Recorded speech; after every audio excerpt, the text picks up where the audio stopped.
Coming up on 9 News Mornings, it can be hard for kids with ADHD to focus in school. A local hospital is now sharing a program for free that helps them achieve their goals with a little bit of help. Snow? Check. Another ski area is opening up in just a few hours. Our Man in the Mountains is live in Keystone, where people are already lining up this morning.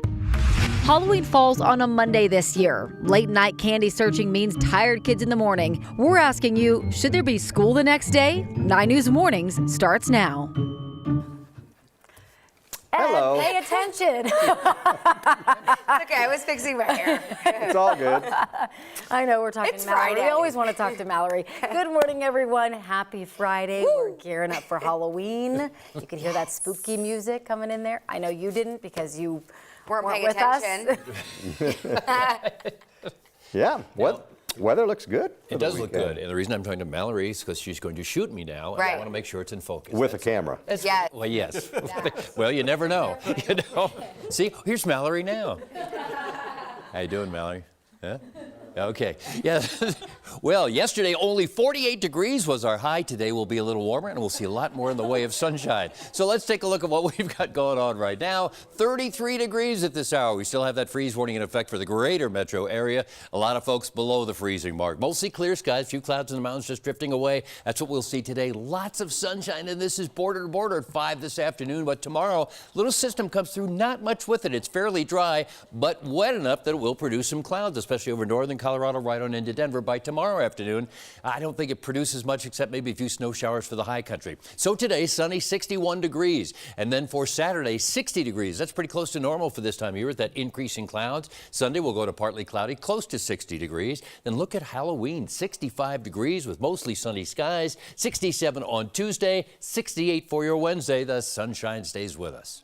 Thank you so much. We do want to show you what the drive looks like. Very quiet here across the metro. Our CDOT camera at I-25 and 23rd Avenue not showing us any problems. Big picture across the metro, good and quiet, looking at lots of green this morning. But I do want to give you a heads up. Denver police tweeted that they're investigating an earlier injury crash happened about 3 hours ago at West Colfax and North Spear. They're asking you to avoid that area if you can. Quick check on the high country roads, all in the green. Love to see it. Through I-70, much different story than it was yesterday morning. So really not dealing with any closures or major crashes or issues up there at this very moment.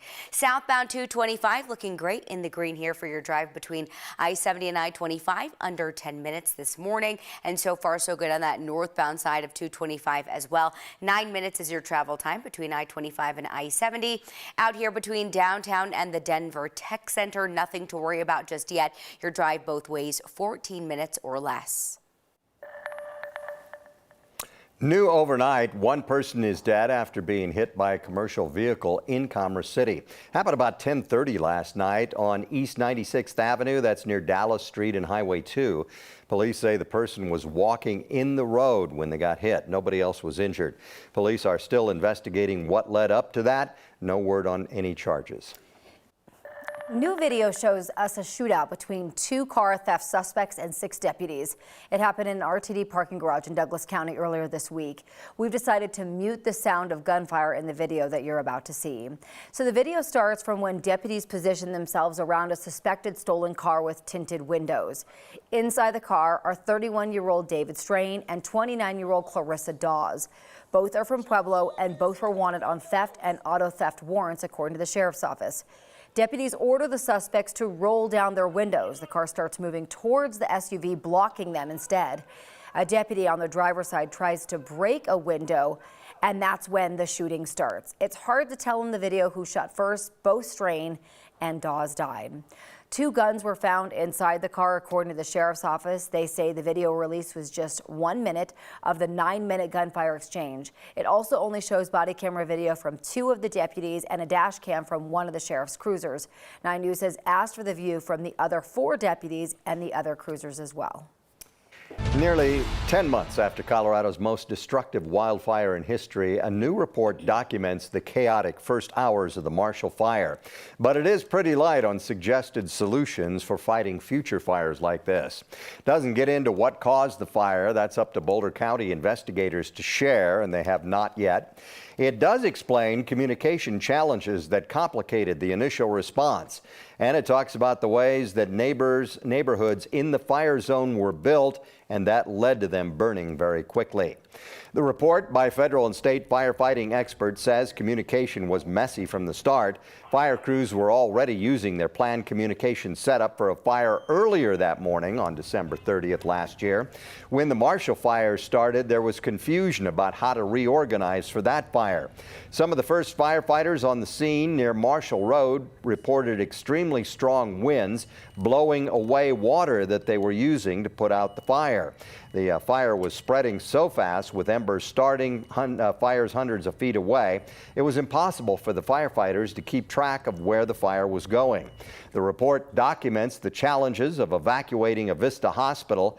It is the first time in decades a major hospital would need to be evacuated. The fire chief managing the evacuation called dispatchers in Broomfield for some help, and that choice ended up making a huge difference. Boulder dispatchers and crews were already overwhelmed. The Broomfield crews got there right away.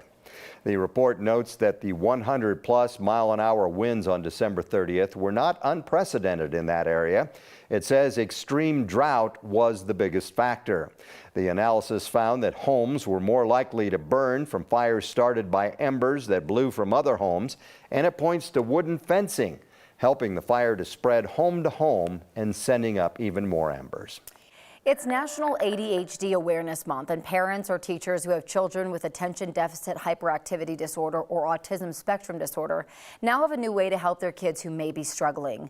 Unstuck and On Target helps elementary school-age children improve executive functioning skills, which includes things like flexible thinking, planning, and organization.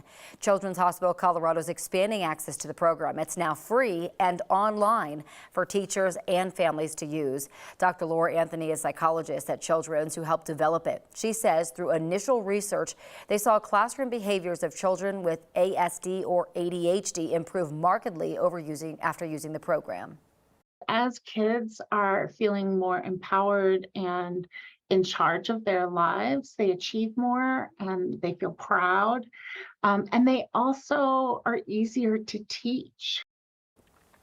Dr. Anthony says executive functioning helps people be successful in all aspects of life. That's why they wanted to create this early intervention training to change developmental trajectories for kids. For information on how to access the program, head to 9news.com and check out this story. The pandemic was a tough time for a lot of students across the country, and as students return to the classrooms, their mental health has been a concern for school counselors. It has. A school in Adams County, one school there, has been thinking of new ways to show support for kids. Westgate Community School in Thornton is our Cool Schools pick of the month of October. 9 News photojournalist Byron Reed shows us how they're getting help from a four-legged friend. Life becomes easier. You're so happy right now. With a best friend around. Oh, push you. Her partner named Pete is why Autumn Washington enjoys her work every day. He is such a little ham and he's very loved and he brings just like so much joy. And I'm just very thankful to have Pete. Good boy. Washington is a counselor at Westgate Community School in Thornton. Thank you for being awesome. A K-12 public charter school in the Adams 12 school district. She says she's been helping students feel safe with a lending paw for the past 5 years. We trained together for over a year, and we work with different students who may be like in distress, who may need some extra support. Mental health is one of my biggest concerns as a school counselor. So I do a lot of assessment of how students are doing with their mental health and their social emotional capacities. Hi, baby. Pete is the school's facility dog who was trained to work with Washington to help students' mental health. He's an addition to their counseling team that's comforted students like Lily Rowe. She says Pete has helped her get through a tough time. I've gone through a lot of friend troubles, so they've really helped me through stuff and really helped me learn how to deal with friendship troubles, so it really helped. Pete can calm students in an environment and in a time right now that's not always easy to do. Sharon Collins is the school's executive director. She says Pete is part of their mission to educate the whole child. When you talk about a whole human being, you can't learn and grow without thinking about all aspects of who you are as a person. And mental wellness is at the core of who we are. And so it really was important as a school that we build a mental health team that really is serving the needs of all of our kids and families at the school. Good morning, Alexa. The school hopes to support students like Lily in building self-confidence. It's a really good way to make connections and just to get to really be with your friends. With help from Autumn Washington and her four-legged friend. And so having Pete here full time every single day makes a world of a difference just for the mood of the school in itself. For 9 News, So I feel like he's a really good thing. I feel like every school should have that. I'm Byron Reed. Great story, Byron. Well, Collins says they decided to add Pete when they were looking at how to creatively build their mental health team. They wanted to really impact the lives of the students and the staff. If you would like to nominate your favorite cool school, you can. Just go to our website, 9news.com.